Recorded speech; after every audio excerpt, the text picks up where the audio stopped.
పారదర్శకంగా పెట్టి అవినీతి లేకుండా వేసినాం, మంచి ఖర్చు పెట్టి మేము ఏ వ్యక్తికి అన్యాయం చేయకుండా వేసినాం అన్నారు.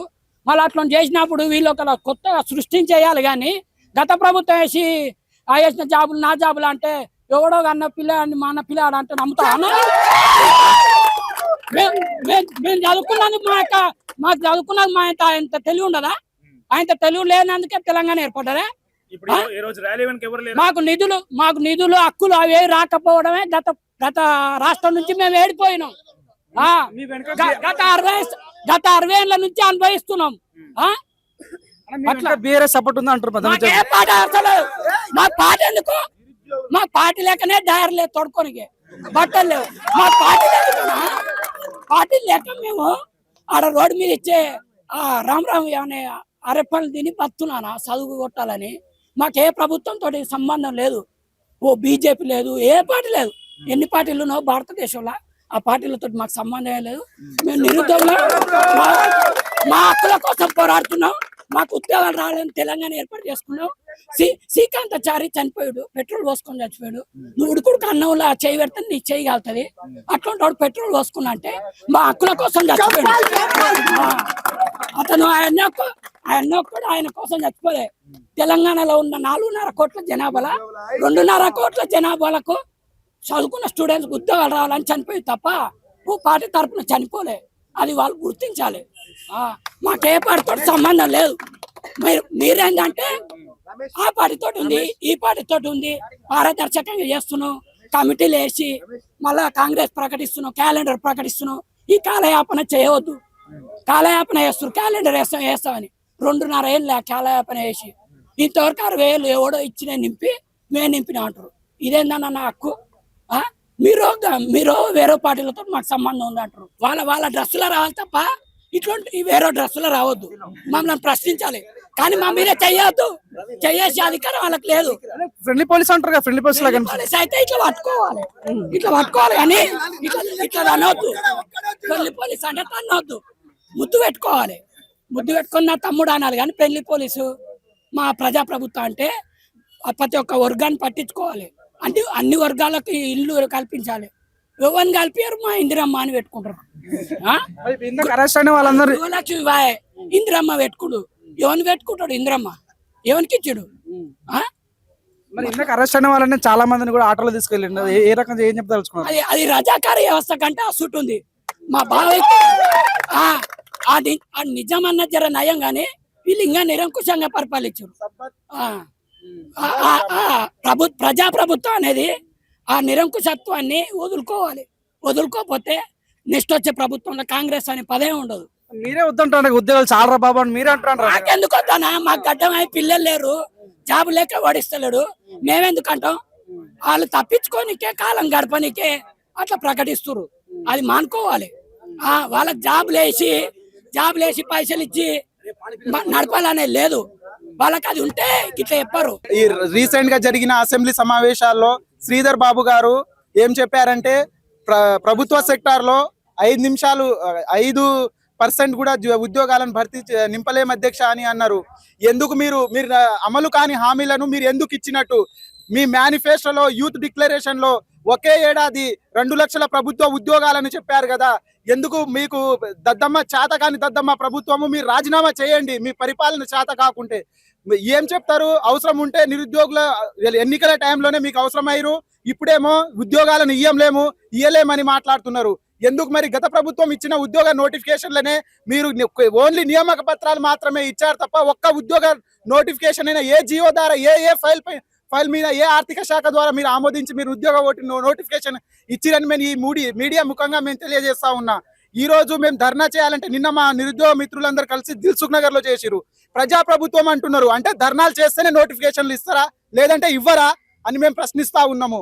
ఎందుకు తెలంగాణ వస్తే ఉద్యోగాలు నీళ్లు నిధులు నియామకాలని తెలంగాణను కష్టపడి తెచ్చుకుంటే ఒక పార్టీ అతను మోసం చేసి మమ్మల్ని 10 సంవత్సరాలు కూర్చోబెట్టిరు. ఇతను వస్తే మా రాతలు బాగుపడతాయేమో, మేము ఉద్యోగ నోటిఫికేషన్లు సాధించుకొని మేము బాగుపడతామేమో అని ఆలోచిస్తే అతనికంటే ఘరాన మోసం చేస్తుండు ఈ మోసగాడు.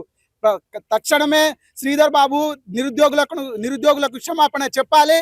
తక్షణమే 2 లక్షల ఉద్యోగాలను ఖాళీలను గుర్తించి జాబ్ క్యాలెండర్ను ప్రకటించి వెంటనే ఉద్యోగ నోటిఫికేషన్లు వేయకుంటే సెక్రటేరియట్ను ముట్టడిస్తాము. మీ మంత్రుల ఇంటిని మీరు బయట ఏడా తిరిగినా మిమ్మల్ని పరిగెత్తించి కొడతామని హెచ్చరిస్తా ఉన్నాము. ఏదైతే తెలంగాణ రాష్ట్రము స్వరాష్ట్రము నిధులు నియామకాలు అనే సిద్ధాంతంలో ఏర్పడిందో ఆ సిద్ధాంతం కోసమే మా అన్నలు కానీ మా అక్కలు కానీ ఎవరైనా ధర్నాలు చేసిండు ఉమ్మడి రాష్ట్రంలో. కానీ ఆ నియామకాల కోసము గత ప్రభుత్వం ఇచ్చింది ఒక 40 ఇవ్వచ్చు, లేక 50,000 ఇవ్వచ్చు, 60,000 ఇవ్వచ్చు. కానీ చాలామంది ఏమంటారు అంటే అంతగానం ఇచ్చింది కదా మీకు ఎందుకు జాబ్ రాలేదు, మీరు ఇట్లానే ధర్నాలు చేస్తారా, ఇది చేస్తారా అది చేస్తారా మమ్మల్ని కామెంట్ చేస్తారు. కానీ మేము చేసేది అందరూ దాదాపు 30 లక్షలు ఉంటే దాదాపు 2 లక్షలు 1 మార్క్స్తోనే లేదా హాఫ్ మార్క్స్తోనే ఆటిట్ అవుతారు. అలా అవ్వకూడదనే గత ప్రభుత్వము పెద్ద నోటిఫికేషన్ ఇవ్వమని మేము మొత్తుకుంటే ఇవ్వలేదు. కానీ కాంగ్రెస్ ప్రభుత్వము 2 లక్షలు ఒకేసారి ఇస్తాము, అది 6 మార్కులతో 1 మార్కులతో ఏదైతే మీకు జాబ్ మిస్ అవుతుందో ఈ వరదలో మీరు కొట్టుకొని పోవాలని మీ తెలంగాణ ప్రభుత్వం వస్తేనే, తెలంగాణ రాష్ట్రంలో కాంగ్రెస్ ప్రభుత్వం వస్తేనే మీ భవిష్యత్ మారుతానికి అందరి సాక్షిగా సభలో అందరి ముంగట రేవంత్ రెడ్డి ఏదైతే అన్నాడో అదే నోటిఫికేషన్ అదే 2 లక్షలు ఇవ్వమని మేము అడగడం తప్ప శ్రీధర్ బాబు ఇప్పుడు గవర్నమెంట్లో ప్రభుత్వంలో మేము నోటిఫికేషన్ ఇవ్వలేము, ప్రైవేట్ జాబ్ చూసుకొని అన్నావు. నీకు దమ్ము ధైర్యం ఏమైనా ఉంటే నువ్వు శ్వేతపత్రం రిలీజ్ చేయి. దావాస్ మీటింగ్ వెళ్ళినావు కదా, తెలంగాణ రైజింగ్ మీటింగ్ పెట్టుకున్నావు కూడా, ఎంతమందికి నువ్వు ప్రైవేట్ జాబ్ ఇప్పించినావు, ఎంతమందిని నువ్వు కంపెనీస్ ఇక్కడ దావాస్ నుంచి ఇక్కడ ఎన్ని కంపెనీస్ వచ్చినాయి, ఎంతమందికి మా తెలంగాణ విద్యార్థులు ఎంతమందికి నువ్వు నోటిఫికేషన్ ఇచ్చినావు చూపెట్టు. నువ్వు దమ్ము ధైర్యం ఉంటే అప్పుడు కదా నువ్వు చెప్పాల్సింది మేము గవర్నమెంట్ జాబ్ ఇవ్వలేము, ఇంత లక్షల మందికి మేము ప్రైవేట్ జాబ్ ఇచ్చామా అని నువ్వు చెప్పుకోవాలి కదా.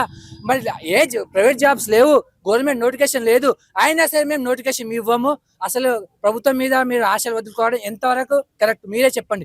రేవంత్ రెడ్డి నీకు చెప్పుకుంటున్నావు కదా, నీకు ధైర్యం ఉంటే నేను నల్లమల్ల అడవుల నుంచి వచ్చాను, నల్లమల్ల పులి అన్నావు కదా, నల్లమల్ల అడవులలో ఉంటే రోషం ఉండాలి, ఇచ్చిన మాట మీద దమ్ము ధైర్యం ఉండాలి కదా. మరి దమ్ము ధైర్యం ఉండా రైతులకు ఏ రైతులైతే కన్నిటి చుక్క కారి పొలంలో పడవలసింది మీ లాఠీ దెబ్బల మీద పడుతుంది. ఇది ఉరియా కోసం ధర్నాలు చేస్తున్న రైతులు. ఇదా నల్లమడ అడవి నుంచి వచ్చే మాటలు. ఏ విద్యార్థులు అయితే తెలంగాణ కోసం ప్రాణాలు అర్పించినావు, మళ్ళీ మీ ప్రభుత్వంలో మేము కూడా నోటిఫికేషన్ కోసం ధర్నాలు చేస్తూ ఇగో ధర్నాలు అన్ని తిరుగుతున్నాం. ఈదా నల్లమల్ల పులి, ఈదా నల్లమల్ల అడవి నుంచి వచ్చాను చెప్పుకుంటావు. నేను వ్యవసాయ కుటుంబం నుంచి వచ్చాను. ఎక్కడి నుంచి వచ్చాను? నల్లమల్ల అడవి నుంచి వచ్చావు. నిజంగా నువ్వు నల్లమల్ల అడవి నుంచి వచ్చే మరి ఏంటి నువ్వు ఇచ్చిన మాట ఎక్కడిపా, నువ్వు ఇచ్చిన హామీలు ఏటిపా, కనీసం ఉందా నీకు, కనీసం ఇంకిత జ్ఞానం ఉందా నీకు? నల్లమల్ల అడవి నుంచి వచ్చే దమ్ము ధైర్యం కెపాసిటీ ఉంటే ఈ తెలంగాణ రాష్ట్రంలో గత ప్రభుత్వం చేసిన అప్పులు ఇగో నేను సృష్టించాను, మాఫీ చేశాను అప్పులన్నీ. నీ దమ్ము ధైర్యం నల్లమల్ల అడవి నుంచి వచ్చి ఉంటే 2014 నుంచి ఇప్పటి వరకు ఉన్న ప్రతి ఎంపీ ప్రజా ప్రతినిధులు ఇంటి మీద ఐటీ రైట్స్ సోదరులు చేపించి వాళ్ళ దగ్గర ఉన్న అవినీతి ఉన్న డబ్బులు మొత్తం బయట తీసుకొచ్చి ఇగో ఇంత చూపెట్టాను, ఇగో ఇది నా కెపాసిటీ. అప్పుడు కదా నువ్వు చెప్పాల్సింది నేను నల్లమల్ల అడవి పులి అని. మరి అది చెయ్యవు, ఒకరి మీద ఒకరు సవాల్ విసురుతావు. నేను వాడిని అరెస్ట్ చేస్తా, వీడిని అరెస్ట్ చేస్తా. ఆ ప్రభుత్వం నిన్ను అరెస్ట్ చేయలేదు, నీ ప్రభుత్వం వాళ్ళని అరెస్ట్ చేయలేదు. అవసరమా నీకు ఇవన్నీ? అవసరమై డైలాగ్ అన్ని మేము కేవలం నోటిఫికేషన్ కోసమే ధర్నాలు చేస్తున్నాము. గత ప్రభుత్వంలో ఏదైతే ఎమ్మెల్యేలు మారిపోయిరో మేము మారిపోయినాం అధ్యక్ష, జస్ట్ బాత్రూమ్ పక్కన ఉందని కూర్చున్నామని చెప్తే అధ్యక్ష వీళ్ళకి వాళ్ళ బాధలు అర్థమైంది. అదే అధ్యక్ష నేను అడుగుతున్నాను, మేము ఈ ధర్నాలు చేస్తుంటే గొంతు పోయేలా అరుస్తుంటే మా కన్నిటి బాధలు, మా కన్నిటి ఘోషలు, మా కన్నిటి కడుపు మంట మీకు అర్థం అవ్వట్లేదా అధ్యక్ష? స్పీకర్ గారు మీకు అర్థం అవ్వట్లేదా? వాళ్ళు బాత్రూమ్ పక్కన ఉంటామయ్యా అంటే అవును మా వాళ్ళు పార్టీ మారలేదు, జస్ట్ బాత్రూమ్ దగ్గర కూర్చున్నారని చెప్పడానికి నీకు సిగ్గు ఉండాలి కదా. కనీసం వాళ్ళ బాధ నీకు అర్థమైనప్పుడు మరి మా బాధలు ఇంతమంది ఆవేశాలు, ఇంతమంది ఘోరమైన పరిస్థితులు మీకు అర్థం కాలేదా? అర్థం అవుందా కాదా? అదే అసెంబ్లీలో జాబ్ నోటిఫికేషన్ క్యాన్సిల్ చేసిరు కదా మీరు. మరి ఎందుకు క్యాన్సిల్ చేసిరు? ఎందుకు క్యాన్సిల్ చేయాల్సిన అవసరం ఏమొచ్చింది? మీ సీఎం గారు 2 లక్షలు ఇచ్చాము, ఒకే ఏడాదిలో 1,00,000 ఇచ్చాము, 60,000 ఇచ్చాము అని చెప్పుకుంటాడు కదా. మరి ఎక్కడిచ్చిరు 60,000 ఇచ్చి ఉంటే అదే అసెంబ్లీలో ఇగో మేము ఇచ్చాము, నీకు దమ్ము ధైర్యం ఉంటే చూపెట్టాలి కదా. ఇగో 60,000 ఇచ్చాము, 1,00,000 ఇచ్చాము అని చూపెట్టాలి కదా. ఏమైనా ఉందా? ప్రజాప్రతినిధుల అబద్ధాలు, ఎంత అబద్ధాలు అంటే వాళ్ళు అబద్ధాలు చెప్తారు.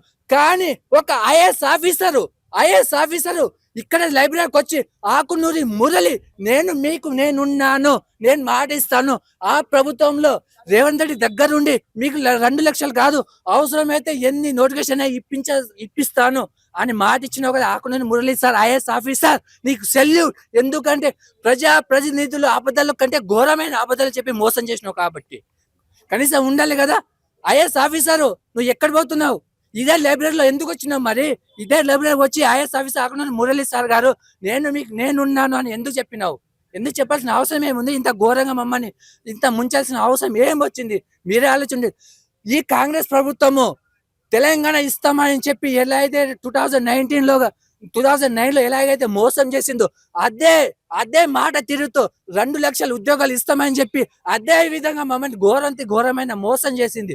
గుర్తుపెట్టుకో రేవంత్ రెడ్డి సర్కార్, కాంగ్రెస్ ప్రభుత్వం. నేను ఒక్కడే అంటున్నా, నిరుద్యోగులు అనేది జగన్నాథ రథం లాంటి వాళ్ళు. మేము ఐక్యంగా చేరడానికి కొంత సమయం పడుతుంది, కానీ ఒక్కసారిగా ఆ రథం కదిలితే ఆ రథం ముంగట మీ కాంగ్రెస్ ప్రభుత్వము రాజకీయంగా 3 లోకల పాతాళానికి పోతుంది. గుర్తుపెట్టుకో, ఆ రథం ముంగట ఆపడానికి ఎవరికి అంత కెపాసిటీ లేదు. గత ప్రభుత్వం ఎట్లా కుప్పకూలిందో చూసినావు కదా, మీరు కూడా ఆ నిరుద్యోగుల రథం ముంగట కుప్పకూలుతుందని ఈ మీడియా సాక్షిగా మా ఆవేశాలు, మా బాధలు, మా జాబ్ క్యాలెండర్ కోసం ఎంత దాగా ధర్నాలు చేస్తున్నామో ఈ మీడియా సాక్షి ప్రభుత్వానికి, ప్రజాప్రతినిధులకి, ఈ స్వరాష్ట్రంలో తెలంగాణ అందరికీ చేరాలని మనవి చేస్తున్నాను.